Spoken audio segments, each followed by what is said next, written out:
Hello दोस्तों, जावा की आज की क्लास में जावा की आज की क्लास में हम user input values, integer, character and string, इन सबको क्या नाम है यूज़र द्वारा इनपुट करेंगे with the help of buffer reader class. Okay, तो बेसिकली लास्ट क्लास में हमने स्कैनर क्लास के देखा था कि किस तरह से हम इंटीजर, करैक्टर और स्ट्रिंग वैल्यू को क्या नाम है मेंटर कर सकते हैं। आज की क्लास में हम देखेंगे कि बफर रीडर क्लास से हम किस तरीके से इन सभी वैल्यूज़ को मेंटर कर सकते हैं। ओके, क्योंकि हमें मैनुअली या प्रोग्राम में वैल्यू नहीं लिखनी है, हमें यूज़र से वो वैल्यू इंपोर्ट करनी है। तो विदाउट वेस्टिंग योर टाइम हम क्लास स्टार्ट करते हैं। और इससे पहले एक चीज़ और कि अगर आपको इसमें से कोई भी वीडियो चाहिए तो डिस्क्रिप्शन बॉक्स में मैंने अभी तक जितने भी वीडियोस बनाए हैं सभी का लिंक दिया हुआ था, वहाँ से एक्सेस कर सकते हैं। तो चलिए स्टार्ट करते हैं। तो इसके लिए सबसे पहले क्या करना है हमको कि जो हमने अपनी फोल्डर बनाया है, तो मैंने एक फ़ोल्डर बनाया था जावा प्रोग्राम के नाम से, जिसमें सभी प्रोग्राम्स मैं बना के सेव कर रहा हूँ। Got it. तो उस फोल्डर को मैंने ओपन कर लिया, जो किस ड्राइव में, सी जावा प्रोग्राम में, ठीक है ना। तो आप किसी भी नाम से फोल्डर बना क्रिएट कर सकते हैं। अब मैं एक सिंपल से जावा का स्ट्रक्चर लिख लूँ। तो जावा का स्ट्रक्चर लिखने के लिए मैंने सिंपल से क्या किया, एक पुराने प्रोग्राम को ओपन कर लिया और केवल ये जावा का स्ट्रक्चर है। Got it. अब इसी को मैं क्या ना इम्प्लीमेंट कर लेता हूँ। तो मुझे बेसिकली क्या चाहिए यहाँ से कि बफर क्लास से बफर इनपुट वैल्यूज़ को हम पढ़ने जा रहे हैं। ओके, तो बफर इनपुट वैल्यूज़ के नाम से हमने क्या कर लिया, एक क्लास बना ली। ठीक है, तो क्लास का नाम और प्रोग्राम का नाम दोनों हम सेम कर लेते हैं, जिससे कि हमें कोई प्रॉब्लम ना हो। ओके, तो सेव करने का तरीका क्या है कि इससे पहले कि आप ये देखिए, सॉरी, क्योंकि यहाँ पर आपको सब क्लासेस दिखाई देंगी आपको कि जो भी कुछ है। तो बेसिकली देखिए, ये जावा फाइल है, क्लास फाइल है। तो जैसे ही हम इसको सेव करेंगे तो एक जावा फाइल से हमारी क्या नाम है, एक बफर वैल्यू भी सेव हो जाएगी। ओके, तो बफर रीडर डॉट जावा। तो आप देखेंगे अभी 17 फाइल है, एक फाइल और आएगी, वो 18th हो जाएंगे। ओके, तो देखिए 18 हो गया और जावा बफर वैल्यू के नाम से बफर। तो यहाँ देखिए कहीं आपको दिखाई देगा बफर इनपुट वैल्यूज़, ये हमारा जावा प्रोग्राम हो गया। चलिए, तो इसको यूज़ करने के लिए सबसे पहले हमें क्या करना होता है, एक क्लास इंपोर्ट करनी होती है जिसका नाम होता है import Java dot IO system. Okay, जैसे कि स्कैनर क्लास में हमने देखा था यूटिल पैकेज होता था। तो ये एक पैकेज है। पैकेज के बारे में डिटेल डिस्क्रिप्शन हम आने वाली क्लासेस में देखेंगे कि पैकेज क्या होता है, किस तरह से लाइब्रेरी से इंपोर्ट होता है और किस तरीके से हमारे क्या नाम है हर प्रकार के फंक्शंस क्या करते हैं, वर्क करते हैं। Got it. लेकिन उससे पहले क्या नाम है, हम इस क्लास के बारे में समझ रहे हैं आसानी से। ओके, तो पैकेज क्या है बेसिकली यहाँ पर अभी कि इस पैकेज को लगाते ही साथ बफर रीडर के जितने भी कंटेंट्स होंगे वो सभी हमको मिल जाएंगे। तो सबसे पहले हम बफर रीडर क्लास का ऑब्जेक्ट क्रिएट करते हैं। ओके, ऑब्जेक्ट क्रिएट करने के लिए भी हम ऊप से कॉन्सेप्ट है जो हम आने वाली क्लासेस में सीखेंगे। तो हमने केवल एक रेफरेंस वेरिएबल दिया VR, अभी के लिए आप इसको केवल समझ लीजिए। New buffer reader. ओके, उसके बाद से हमें एक क्लास और क्रिएट करनी होती है जिसका नाम होता है न्यू इनपुट स्ट्रीम रीडर। तो न्यू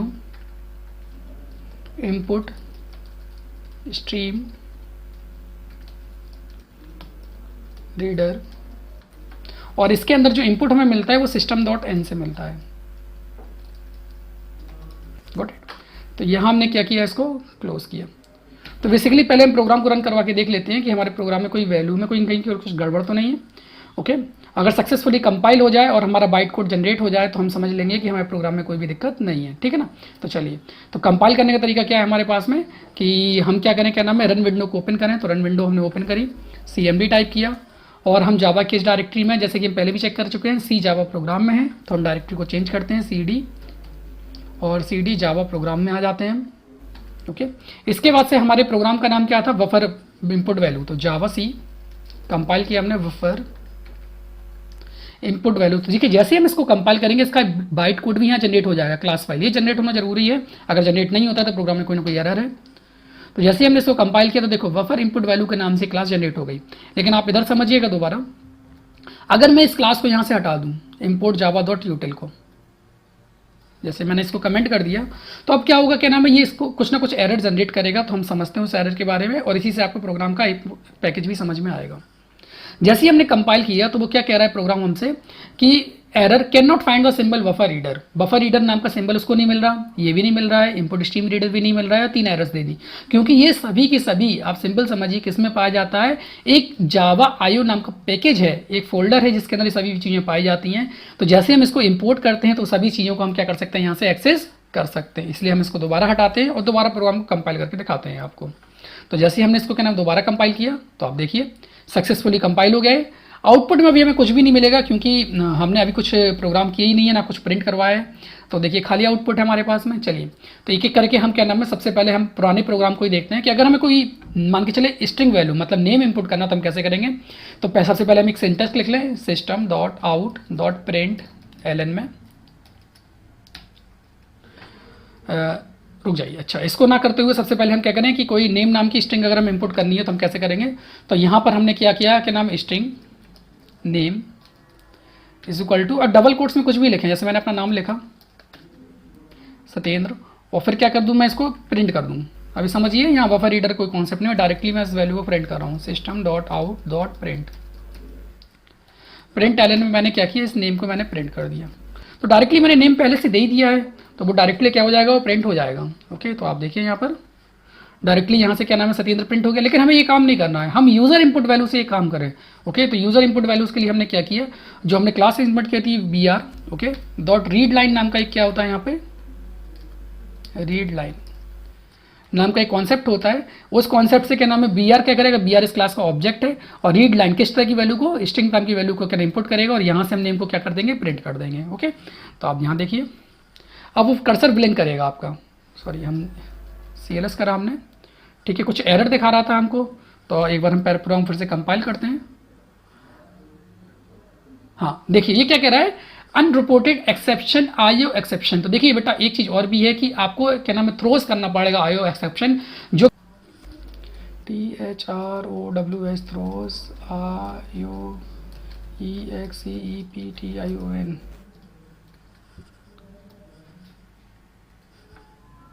शायद कुछ स्पेलिंग मिस्टेक थी मेरी, ओके इसकी वजह से ये आ रहा था। तो अब ठीक है बिल्कुल, आप देखिए दोबारा से इसको, ठीक है ना। प्रोग्राम हमारा सक्सेसफुली कंपाइल हो गया। अब कंपाइल करने रन करेंगे तो वो हमसे कुछ वैल्यू पूछेगा, तो हम रन करते हैं पहले। तो रन करने के लिए क्या है, Java buffer put value dot class file, class file को हम करेंगे तो कर्सर ब्लिंक कर रहा है। ब्लिंक करने का मतलब क्या कह रहा है, वो हमसे वैल्यू मांग रहा है किसकी, नेम की। तो हम नेम मान के चले, मैंने अपना नाम डाल दिया यहाँ पर, ठीक है ना। तो देखिए नेम प्रिंट होकर आ गया। अब चूंकि ये स्टेटमेंट, जैसे कि ये लास्ट क्लास में मैंने बताया था कि इससे पहले क्या कर दीजिए, आप स्टेटमेंट डाल दीजिए जिससे कि आपको क्या नाम है ज़्यादा समझ में आए कि क्या चल रहा है। तो system dot out dot print L N में मैंने क्या किया कि डाल दिया प्लीज़ इनपुट योर नेम,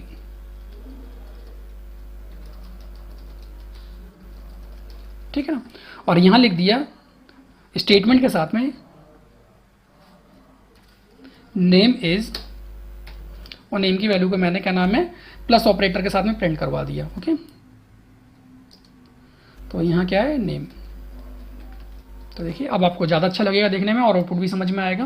तो यहाँ से मैंने प्रोग्राम को कंपाइल किया, रन किया, तो नेम पूछ रहा है तो नेम डाल दिया मैंने सत्येंद्र, और name is Satyendra. I think समझ में आया होगा। इसी तरीके से मान के चले कि अब हमें क्या करना है कि कोई कैरेक्टर वैल्यू को इंपुट करना है, गॉट इट। तो नेम क्लास एंटर करना है आपको ना। तो क्लास के लिए मैंने फिर क्या किया, क्या नाम है कि please input your class number, किस क्लास नंबर में आप हो, मतलब क्या नाम है, ठीक है ना। तो यहां पर स्ट्रिंग क्लास नंबर कर दिया मैंने, समझिए। चूंकि ये स्ट्रिंग वैल्यू है तो इस स्ट्रिंग वैल्यू को हमें किसने करना है, इंटीजर वैल्यू में कन्वर्ट करना होगा। तो कन्वर्ट करने के लिए हम यहाँ क्या यूज करेंगे, इंट क्लास नंबर को CS नाम दे दिया हमने। यहाँ से क्या कर दिया हमने, क्या नाम है कि इंटीजर डॉट परसेंट नाम का हमें फंक्शन यूज करना होगा यहाँ से। तो इंटीजर डॉट परसेंट ये क्या करेगा, इस पूरे के नाम में मतलब जो वैल्यू हमारी क्लास नंबर आई है इसको कन्वर्ट कर देगा इंटीजर वैल्यू में। ओके, जो भी हम एंटर करेंगे यहाँ पर, ओके, जिससे क्या काम होगा हमारे केस में कि क्योंकि क्लास नंबर क्या है हमारे पास में, क्या है कि इंटीजर वैल्यू है, ठीक है ना। 9 9 10 11 12 इस तरीके से वो क्या करेगा, उसमें प्रिंट करेगा। अब हमें अगर इसको प्रिंट करवाना है तो हम दोनों स्टेटमेंट को एक साथ प्रिंट करवाएं जिससे कि बेटर आउटपुट हमें समझ में आए। ओके, तो हमने क्या किया यहाँ से कि यहाँ तो नेम था और नेम के बाद यहाँ पे क्या प्रिंट करवा दी हमने, नेम इज के बाद क्लास, है ना।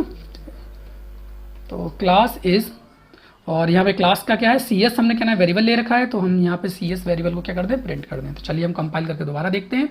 तो हमने क्या किया, प्रोग्राम को दोबारा कंपाइल करने के लिए हमने CLS किया, ठीक है।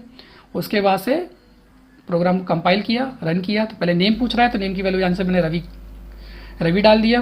क्लास नंबर मान के चले 9th डाला हमने, तो देखिए name is Ravi, class is 9th। अब हमें सेक्शन पे जाना है, सेक्शन एक करेक्टर वैल्यू है, तो फिर से हम क्या करें, कोई एक स्टेटमेंट क्या कर ले, यहाँ से प्रिंट करवा लें। तो हमने क्या किया, यहाँ से क्या नाम है, सेम चीज़ ऐसे उठाई यहाँ से, ठीक है ना। इतना काम हम कर चुके थे, ओके। तो यहाँ पर प्लीज़ इनपुट योर सेक्शन, हमने सेक्शन किया। तो सेक्शन किस टाइप का वेरिएबल होगा, यहाँ पे करेक्टर टाइप का वेरिएबल होगा। तो केयर ले लिया हमने, यहाँ पे क्या ले लिया हमने, सेक्शन ले लिया हमने, ठीक है ना। और सेक्शन के लिए यहाँ पर क्या फंक्शन होता है हमारे पास में कि हम br, क्योंकि जो भी चीज़ होता है क्या नाम, उसको हम क्या करते हैं, करेक्टर में कन्वर्ट करेंगे। तो केयर हमने ले लिया यहाँ पर, और यहाँ पर लिख दिया br डॉट नेक्स्ट, या br डॉट रीड भी ले लीजिए आप, रीड से भी क्या कर लेगा, वो एक्सेस कर लेगा, गॉट इट। तो जो br डॉट रीड, ये क्या करेगा, जो भी वैल्यू होगी ये इसको रीड करेगा, किस में कन्वर्ट कर देगा, कैरेक्टर में, ओके। तो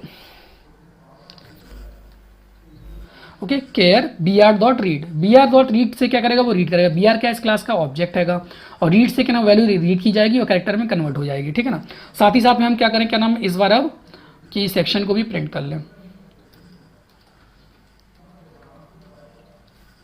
तो इस तरह से हम सेक्शन को भी क्या करते हैं, प्रिंट कर लेते हैं। तो यहाँ हमने कर दिया SEC सेक्शन, ओके, जैसा यहाँ पे वेरिएबल होगा वैसे ही। तो क्लास इज, और यहाँ लिख दिया सेक्शन इज,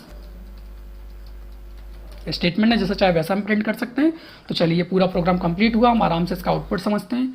तो सबसे पहले हमने क्या नाम है, प्रोग्राम को कंपाइल किया, कंपाइल को रन किया। तो नेम डाल दिया जैसे हमने रविकांत, क्लास नंबर डाल दिया हमने मान के चले 12th, और सेक्शन डाल दिया मान के चले हमने D। तो देखिए name is Ravikant, class is 12th, section is D। अगर एक लाइन में हम आउटपुट चाहें तो ये भी कर सकते हैं। तो इसके लिए हम क्या करें, ये एलन हटा दें यहाँ से, जैसे कि लास्ट क्लास में हमने समझा था। तो ये एलन हमने यहाँ से रिमूव किया, ठीक है ना। और चूंकि कुछ स्पेस मिले तो इसके लिए हम क्या करते हैं, क्या हम थोड़ा सजा लेते हैं इसको इस तरीके से, ओके। जिससे क्या होगा, कॉलन से क्या नाम है, स्टेटमेंट के साथ में वैल्यू स्पेसेस मार्क के साथ में मिल जाएंगी आपको। तो फिर से देखिए आप, मैंने प्रोग्राम को कंपाइल किया, उसके बाद रन किया, रन के बाद से अब मैंने क्या डाला, नाम, तो मान के चला डाला मैंने कविता, क्लास नंबर मान के चले हमने डाला 12th, और मान के चले सेक्शन डाल दिया हमने A, गॉट इट। तो देखिए आप, name is Kavita, class is 12th, section is A। तो आई थिंक ये समझ में आया होगा।